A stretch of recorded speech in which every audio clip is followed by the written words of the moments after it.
defensive role. IG will look at the Camille, so very heavy dive they've committed onto this composition. It's going to be rough for Viper to survive this one. I feel like, you know, EDG have a pretty strong backline, but there's a lot of tools for IG to get on them. I really feel like EDG want to be less of an off-season. You have less downtime, less time to get used to the new patch. You spent such a long period playing on this different patch. Oh, Gang coming in mid. Oh, Yukai, he's dead. First blood for JJ. Beautifully set up. The Lee Sin map here, you can already see Scout cheating up towards this top side with the hook shot now down. It's going to be very difficult here for Zika to try and get himself away. He does have flash, but 3 people here. EDG are just controlling this early game, and they're saying, we're going to take you out. No need to tank aggro when there's no one near the tower, and that's just a beautifully orchestrated early game from EDG. Yeah, perfect. Exactly what we want to see. Rotate that pressure up towards the top side. Easy Gang setup.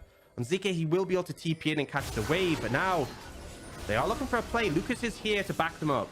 Lucas is there, but Yukai, he kind of chooses between one or the other. He needs to try and find a target now. It will be Scout, who does get donated over to Yukai. Good response here from IG, not letting EDG upside. No one's really going towards the lane, and it's EDG trying to see what they can do here to try and take away as much of this income away, as JJ in a lot of trouble. We brought back over the wall because of the Hextech ultimatum. The shockwave brings him down, with Zicker picking up the kill, and now Flandre trying to see if he can turn this one around as a trade of jungler for top laner, but now Scout in a lot of trouble. Can they get the smite off to keep him alive? He flashes away, and Flandre keeps it going. Double kill there for the Graves. Yukai flashes away from the pulverize, but now his own support is in a lot of trouble. Does not have a flash available, but a 2-for-1 trade for EDG.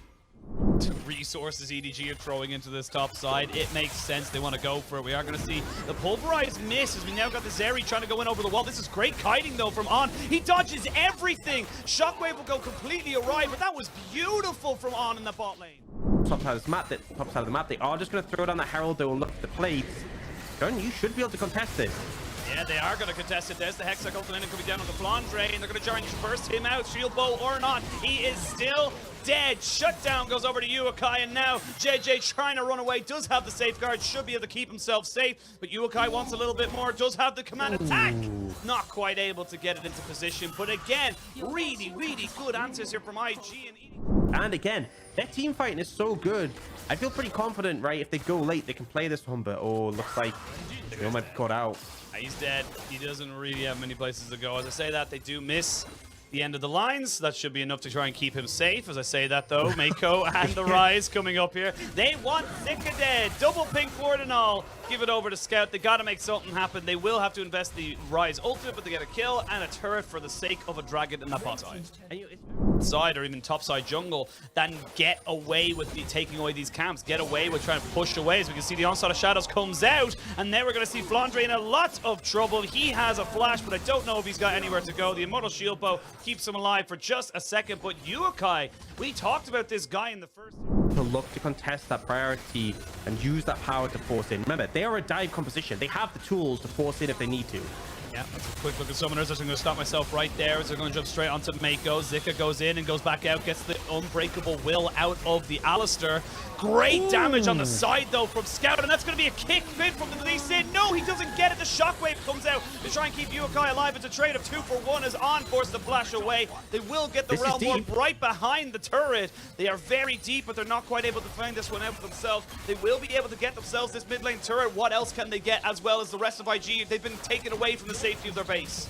IG just need to buy time though, right? Yukai does have that. This would put them onto Soul Point. We got Zika running in now onto Flandre. Oh my god, that damage is huge right now. This Graves is ridiculously big. He flashes over the wall. Shun goes too far down and gets taken out of this fight. EDG should be able to pick up themselves a first dragon, and this is where it's starting to fall apart. EDG just looking too composed for IG to deal with. Yeah, even when everything feels pretty solid in this game for IG, they end up making a misplay and EDG capitalize. Now, to be a bit careful, EDG are 5 strong and pushing up here, and you can see JJ potentially fishing for a flank. This is a dangerous position to be in.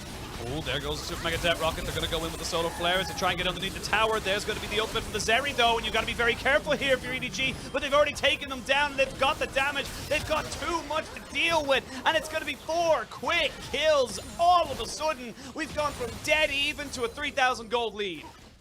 They're strong, right? 4,000 gold lead. I got forced to move over. They got to go for it. Chun will be able to get himself over the wall. He's going to go for it. No, the Baron knocked him off. I just saw the tentacle on the back side of this. That's so unfortunate.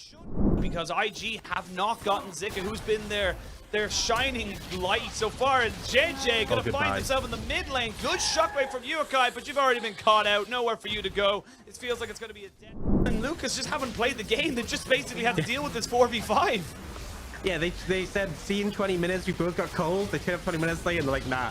we didn't I think Viper's pretty happy with that trade, to be perfectly honest. And TP comes out from Zika, but he ends up... What happened there? He just got caught out on Lucas. The TP did get finished off by Zika, but the tower is dead. They've got a lone canyon minion, and his name is George. And he is putting down work onto this last Nexus turret. You can see the Chun. He's going for a desperation play. He has to try and make something go for it, but he's miles away from his team. That means it's basically a 5v3 as he finally gets in with the onslaught of shadows, but it's just to keep Zika alive. I feel like JJ is going to be able to keep the rest of his team going into the Nexus. At 25 minutes, EDG decimate IG.